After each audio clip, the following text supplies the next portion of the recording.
Dear shareholders, I welcome you all to this ninth general meeting of the company. The annual report has been with you for some weeks and you will have noticed with some satisfaction that your company has performed remarkably well despite the adverse market and economic conditions. The year was characterized by continuing recession in several segments of Indian industry, particularly consumer durables. We estimate that the sale of watches by the four key Indian producers declined to a certain extent. In contrast, our watches were in good demand, but the sales in the last 4 months of the year were affected by social and political disturbances in many urban centers. The country needs to ponder the economic consequences of political conflict, which has hampered the country's economic revival and diminished its ability to move ahead of other developing countries. The consumer sentiment, which is an important factor in the sale of consumer durables, remained low throughout the year because of political uncertainties. The erosion of assets on the stock exchanges restricted money supply. The high rates of interest also were responsible for lower sales. Competition was fierce throughout the year. Profit was also affected by inflation, high interest payments, sharply higher wages, and increased excise duties. Inflation is not a serious worry for the current year, barring the price of gold. Following a wage settlement with the representatives of employees, it is expected that the per capita wage costs are expected to rise only marginally in the current year. The company's rights issue will ease the pressure of interest rates. If the excise duty increase had not taken place, the profit for the year would have doubled.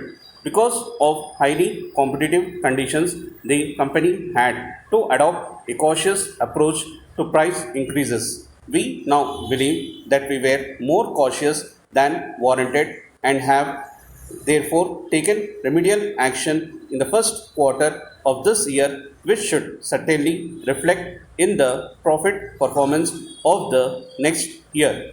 Shareholders will be happy to know that your company has performed very well in the first quarter of the current year. We are looking forward with renewed confidence to a bright and rewarding year. Greater focus is being placed on customer service. There are now over 9 million watches of our company in use. It is our belief that when a customer walks into a shop to service our watch, there are in fact three types of repairs which need to be effected: repairing the watch, repairing the feelings of the customer, and repairing the damage done to the company's image. Attention, therefore, has to be given to the physical environment in which the customer is received, the manner in which he or she dealt with by the service personnel, speed and quality of the repair service, and the changes for repairs are also important. We believe that the servicing of a watch should be treated as an opportunity to strengthen the bonds between the brand and its user.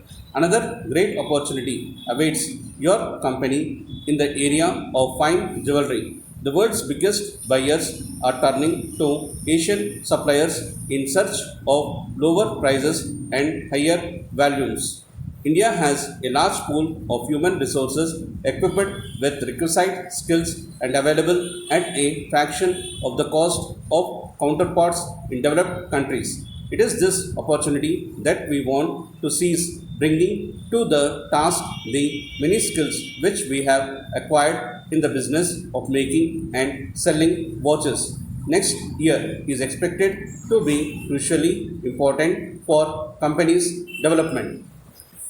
My dear Prime Minister, I address you for the second time so soon after the first. because the statement about the situation in India made in Parliament by the Secretary of State indicate a degree of complacency on his part which to one on the spot seems scarcely justified. My duty as Privy Councillor also constrains me to place my views before you, although those views are no better than misgivings and apprehensions. A friend of mine assures me that he is writing to the Secretary of State much to the same effect, and that is why I refrain from sending him the enclosed document and comments upon it.